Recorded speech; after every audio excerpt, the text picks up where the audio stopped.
or when that Gandhava connects with the newly fertilized ovum, that at that point all of the conscious memories get obliterated.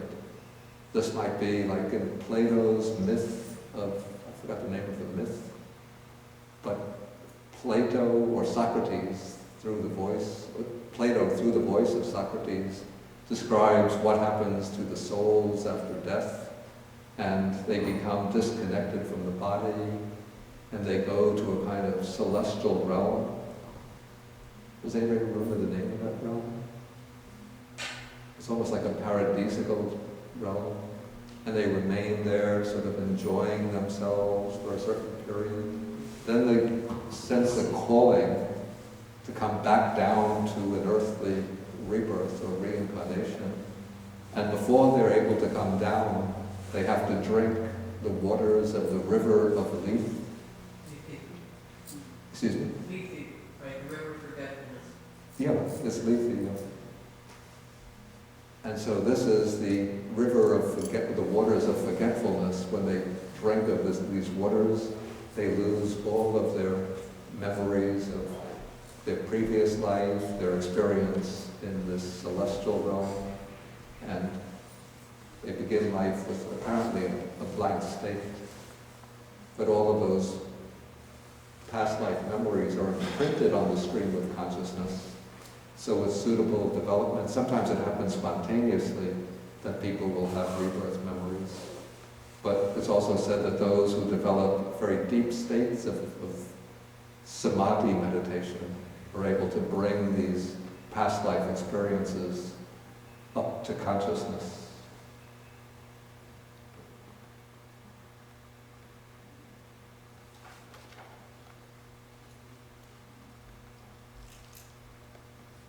I would like to know what Bhakti thinks about the Gandhava versus the Hindu Atman. Isn't that the boxing match scheduled for next week? The Gandhava is this side of the boxing match. The Hindu Atman, that side. When we ring the bell, they come out fighting. Well, I explained the difference just a few minutes ago. There is only the mind state where all feelings stop.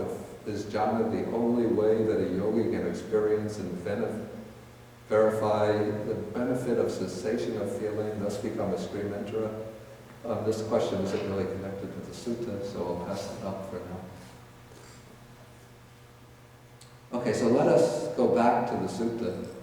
Okay, so the paragraphs that we've just gone through, from descent of the embryo in number 26 up to the end of paragraph 30, these all illustrate in a very concrete way the process of dependent origination, how the life process originates through these causes and conditions, and how it goes on to old age and death.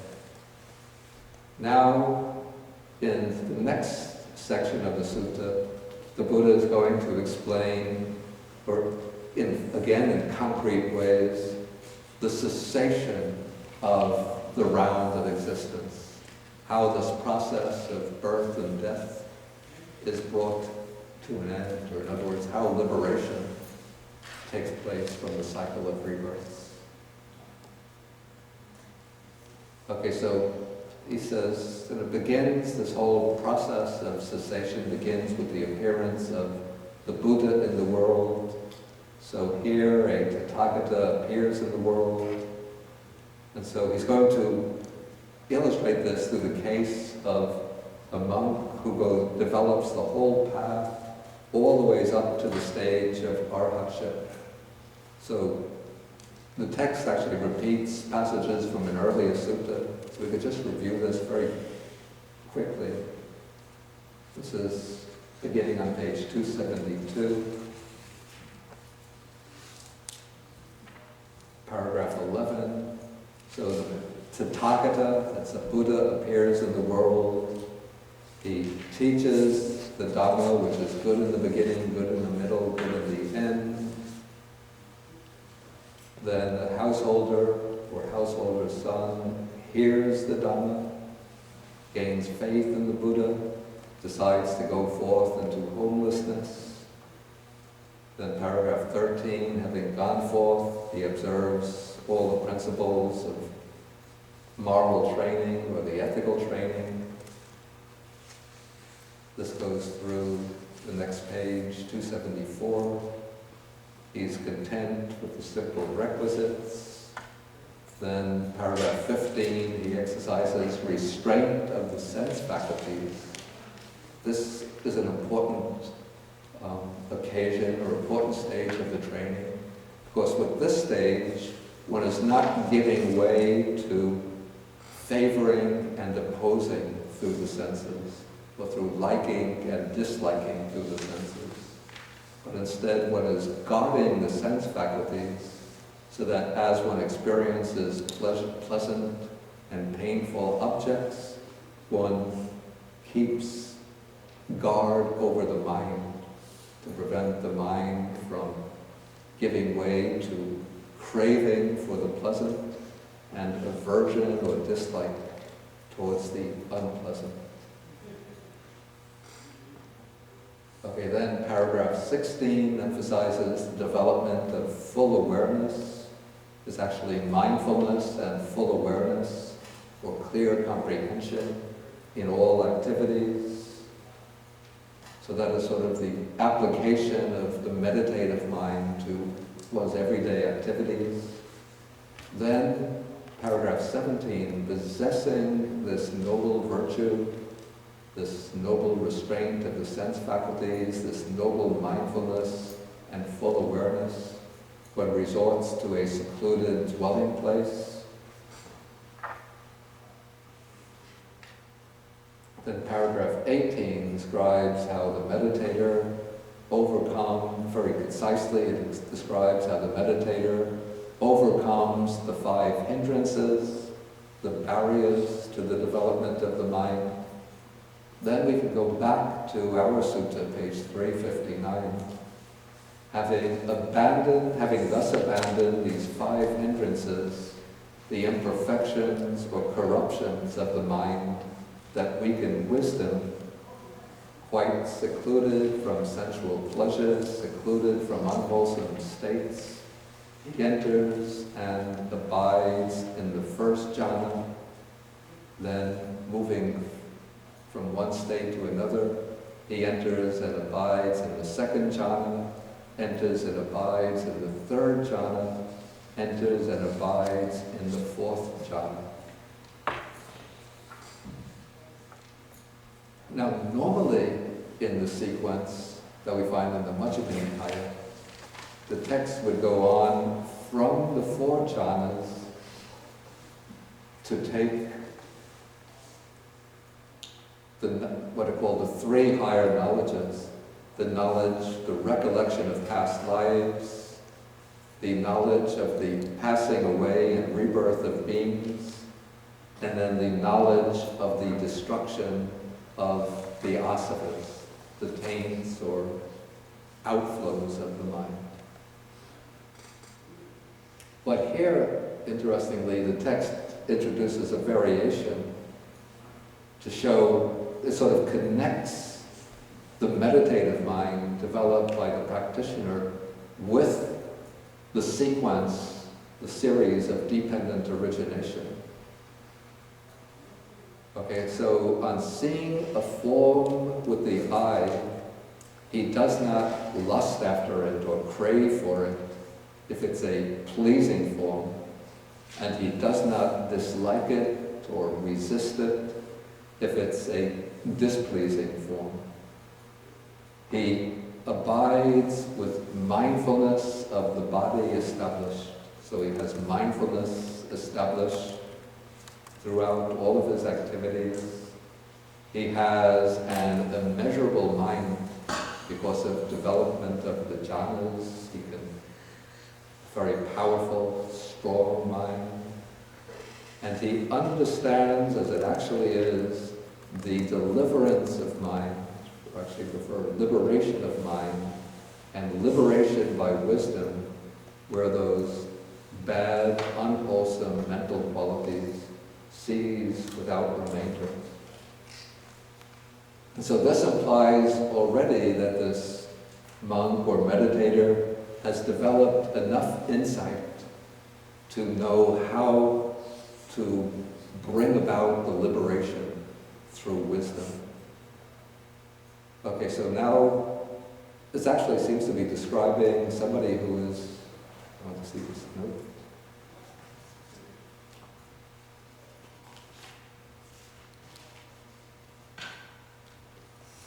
Yeah, the text says that the immeasurable mind is a supramundane mind, which means that he possesses the path. So this seems to be describing somebody who's already reached the stage of sotapanna, the stream enterer. So this, though it's not mentioned, this person must have developed insight, wisdom, to the point of stream entry.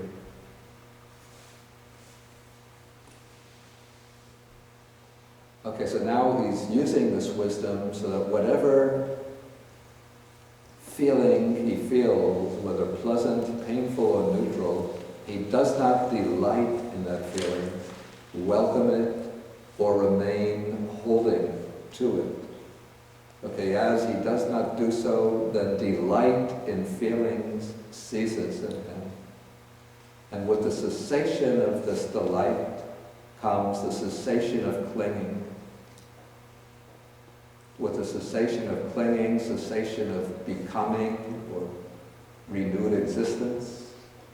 With the cessation of becoming comes cessation of birth. And with the cessation of birth comes the cessation of aging and death, sorrow, lamentation, pain, grief, and despair. Okay, so here we see this phase of dependent origination. Since this is a living person, there are the 6 sense faculties, contact takes place, feeling takes place. That is inevitable, as long as we have this body with the sense faculties. But even though the different kinds of feeling take place, this person, because he has the insight of wisdom, doesn't delight in that feeling. And then as he's doing so, delight in feeling ceases in him. That means the cessation of craving. So there's no more craving. With the cessation of delight comes cessation of clinging. So clinging ceases. With the cessation of clinging, there are no more karmic activities to construct a new round of existence. With the cessation of the karmic activities comes cessation of birth. And with cessation of birth, the ceasing of old age and death, and so on. Okay, so that is developed in the first paragraph in regard to the I as the mode of sensory experience. The next paragraph repeats the same thing with regard to each of the other 5 senses. And so then we just come to the very conclusion of the sutta, where the Buddha gives a name to it. He says, Bhikkhus, remember this discourse of mine briefly as deliverance in the destruction of craving. And then he goes back to that monk who started the discourse with his wrong view. We almost forgot about him, but he's still standing on the sideline. This was the monk Sati, who was saying that the way I understand the teaching of the Blessed One, it is the same consciousness that goes wandering and roaming through the cycle of birth and death. And so the Buddha says, remember this monk Sati, the son of a fisherman, is caught up in this vast net of craving, in the travel of craving. And then that's the end of the sutta.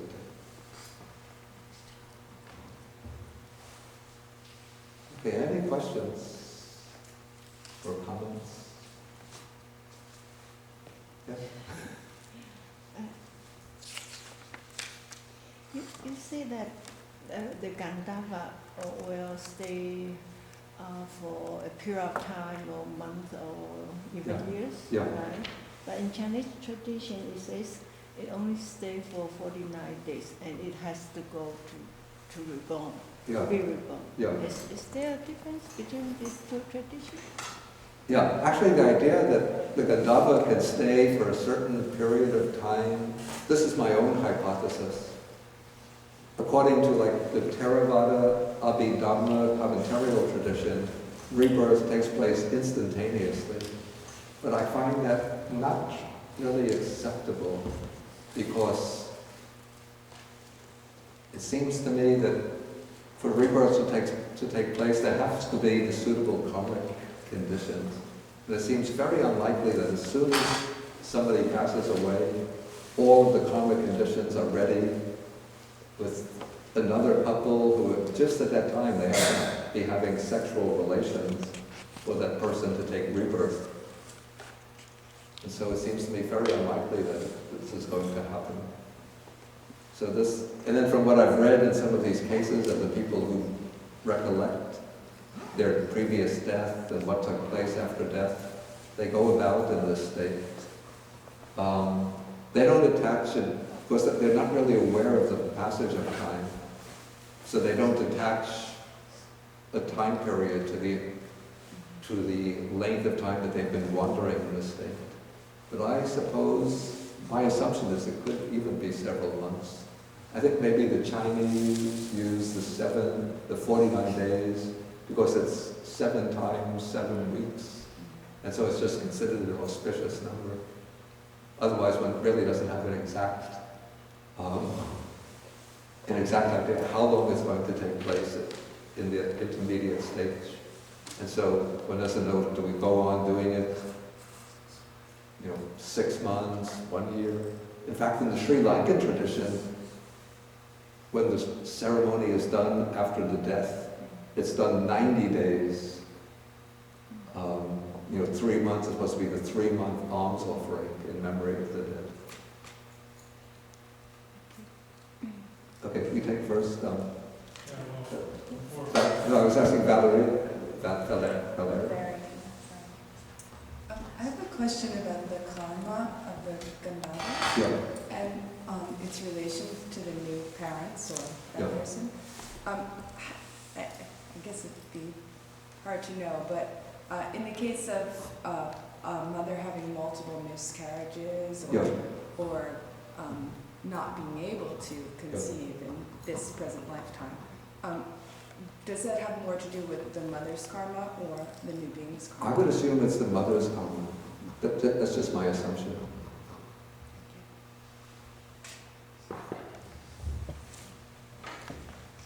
Two things. One is, for rebirth to be instantaneous, then on August 6, 1945, there would have to be an extra 100,000 babies born or conceived. So you should be able to look at the birth rate sometime 9 months out and find a sharp peak. Yeah, but to play the advocate for that position, it's not necessarily the case that rebirth will take place in the human realm. Oh. So rebirth could take place in other realms. Oh, I see. Yeah. Okay. The other point is this: that is in the traditional Brahmin families, a wife was supposed to hold her husband's feet every morning and pray to him, pray to the God in him, the Atman, right? And so Indian feminists tend to regard the belief in Atman and so on as an instrument of domination, because secondly, because women could not be twice born. They couldn't have gurus and so on. And so wives, women could not be twice born. They couldn't have gurus, so they couldn't have the status that Brahmin men had. Secondly, there was the belief regarding the whole of society that once-born people, like Shudras, right, could not compare themselves in any way, or could not consider their experience as being similar to the experience of twice-born people, as Brahmin, as upper caste men who were in touch with their Atman, Yeah, right? And so it was an instrument of social domination that way Yeah. to prevent yeah, any kind of dispute or Yeah. refutation coming from people lower down in society. yeah, And so that being true, when the Buddha says, well, there is no Atman, yeah, maybe he's attacking it, that he's attacking the social role of that concept, saying, meaning, there is nothing to distinguish upper caste men in Yeah. that sense from anyone else.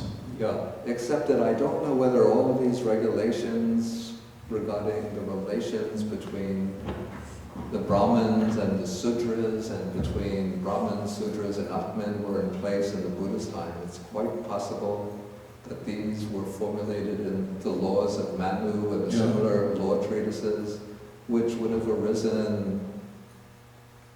That's At about least- 500-600 AD. Yeah, I mean, they might have started to take shape earlier, but they reached their final form about that period. Okay, we'll take one more question, and one internet question, and we'll have to. One comment you made strikes me as very important Yeah, to my understanding when you were talking about how we seek pleasure. So Yeah. in an unpleasant experience, we can seek either something more pleasurable. yeah, I was thinking about the ascetic tradition the Buddha came from, yeah, and that sometimes those austerities, people can imbue them with great value. yeah, They'll really relish their martyrdom and be Yeah. very competitive. That the discovery of the middle path yeah, is it's changed my understanding of what renunciation or sense pleasure, Yeah. sense restraint Yeah. means. It would also mean not taking pride. Spiritual pride, yeah, yeah, austerities. yeah, So homelessness can be like an inner homelessness too. Not taking birth in Yeah. your attainments, Yeah, in your yeah. own. yeah, yeah. I don't know if I'm You said saying this. harmlessness, or?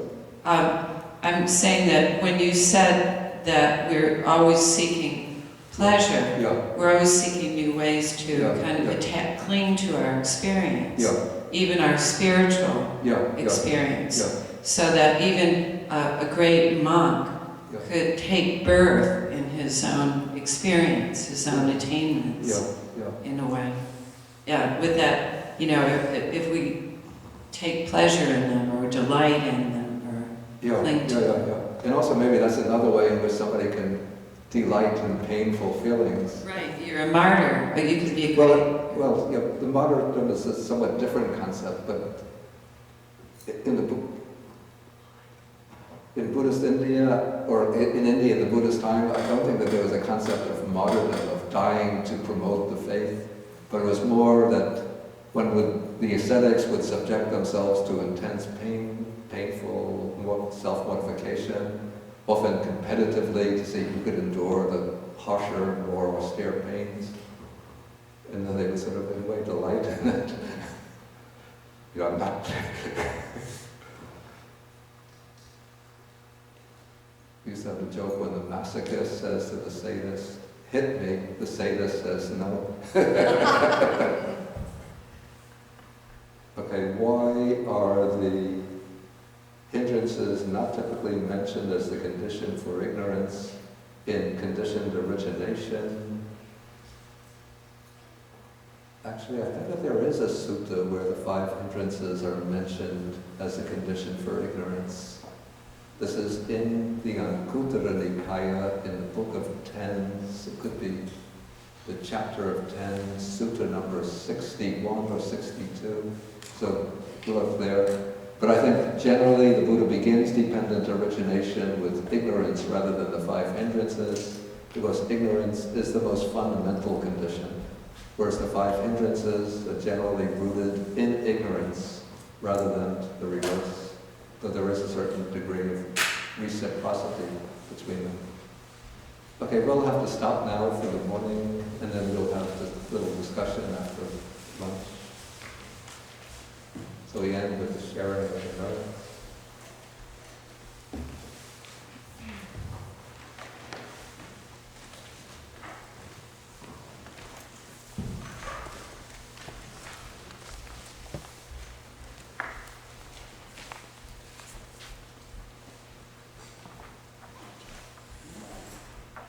so we share the merits with the Devas, the Bhuttas, and with all sentient beings, wishing them to be well, happy, protect the Buddha's teaching, protect the world, to protect ourselves and others. Akasata chabumata deva nagam etika punyantang anumoditva kantu sasanam akasata chabumata deva nagam etika punyantang anumoditva Shirandurakantu desanam Akasata Chumata Deva Nagamedika Punyantam Anumodipva Shirandurakantu Manparam Etavatacha Mehi Sampadam Punya Sampadam Sabbe Devanumodantu Sabba Sampati Siddhya Etavatacha Mehi Sampadam Punya Sampadam Sabbe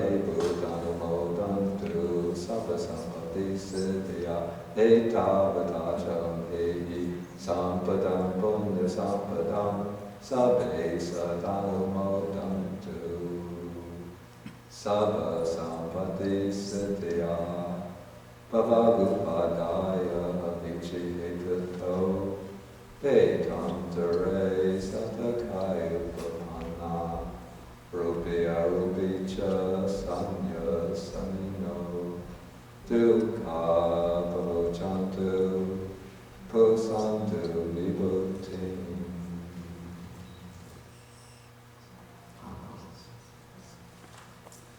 I just want to make an announcement about the next class. There's going to be a little bit of a gap because